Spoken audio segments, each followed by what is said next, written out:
আমরা আছি লক্ষ্মীপুরে।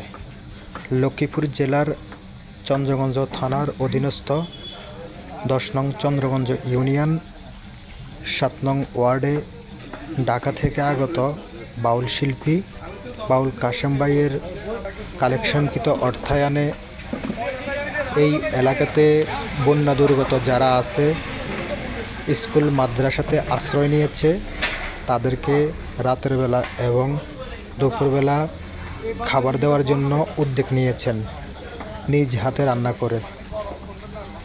সেই অনুসারে বাউল কাশেম ভাই রান্নার প্রস্তুতি নিয়েছে। আজকে আমাদের রান্নায় সহযোগিতা করেছে ফারুক ভাই, রকি, কিশোর, অন্তর এবং আমাদের স্বেচ্ছাসেবক যারা আছে তারা সবাই। আজকের রান্নায় মিষ্টি কুমড়ো কুচি কুচি করে এবং আলু কুচি কুচি করে, লাউ কুচি কুচি করে, ডাউল, তারপরে চাউ, এই 3-4টা আইটেম দিয়ে খিচুড়ি রান্না করা হবে। এটা হচ্ছে বাউল শিল্পীর এলাকার জনপ্রিয় একটি খিচুড়ি। ওনার এলাকার খিচুড়িগুলো রান্না করে আমাদের এলাকাতে যারা আশ্রয়কেন্দ্রগুলোতে আশ্রয় নিয়েছে তাদেরকে খাওয়াবে। এখানে আমাদের স্বেচ্ছাসেবী যারা আছে তারা প্রতিনিয়ত অক্লান্ত পরিশ্রম করে যায়।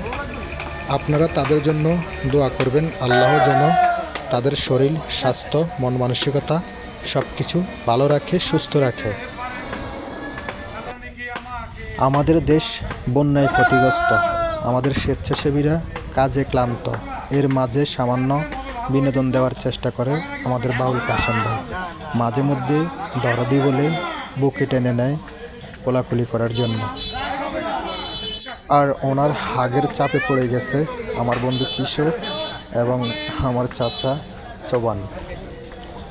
অত্যন্ত বিনোদনমুখী ছিল আমাদের এই বাউল কাশেম ভাই। কয়েকদিন আমাদের এখানে আমাদের এলাকাতে অবস্থান করেছিল আশ্রয়কেন্দ্রগুলোতে খাবার দেওয়ার জন্য।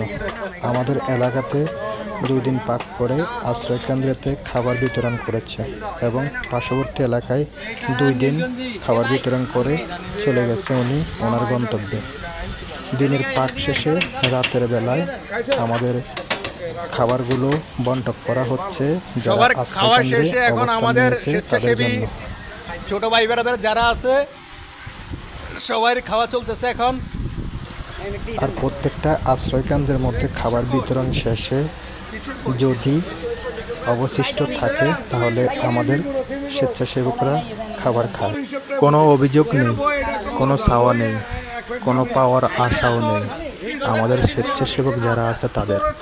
তবুও অক্লান্ত পরিশ্রম করে যাচ্ছে রাতে দিনে। আপনারা সবাই তাদের জন্য দোয়া করবেন যারা এই মানবিক কাজে অংশগ্রহণ করেছে অর্থ দিয়ে নয়তোবা শ্রম দিয়ে। আপনারা তাদের জন্য দোয়া করবেন, আল্লাহ যেন তাদেরকে নেক হায়াত দান করে এবং কি শরীর সুস্থ, মন মানসিকতা সুস্থ রাখে, এই আশা ব্যক্ত করি।